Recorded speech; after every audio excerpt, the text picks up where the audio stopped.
माटी के दुर्गा तोला बैठा रे ओ। माटी के दुर्गा तोला बैठा रे ओ। माटी के दुर्गा तोला बैठा रे ओ। नव दिन औ नवर तिहार मैया तोर लागव पैया।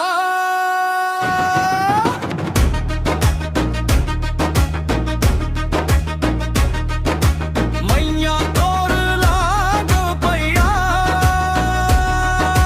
माटी माटी मागड़ के माता कुम्हार हाथोला बनाए। नवरत्न के गहना बना के सोनार हथौला सजाए। कोष्टा भैया लुगड़ा पहिरा के। कोष्टा भैया लुगड़ा पहिरा के। ओढ़ाए ओढ़निया मैया तोरे लागव पैया।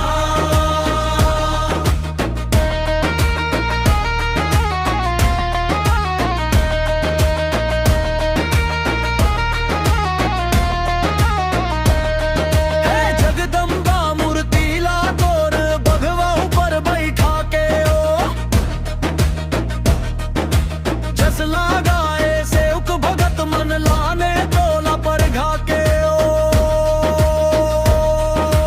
भगवान देवता करे आरती समझाऊं बीनिया।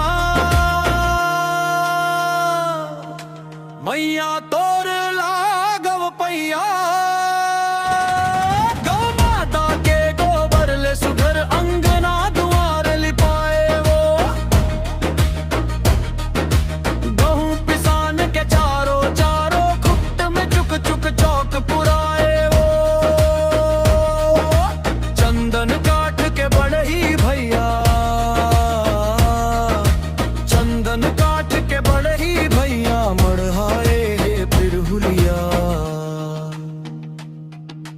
मैया तोर लागव पैया।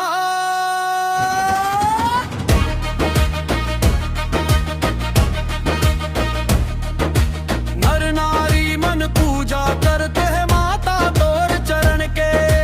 नौ नौ कोश ले आस है लेके दाई तोर दर्शन के। नौ रूप के दर्शन करके। नौ रूप के दर्शन करके। धन्या होगे कोसरिया।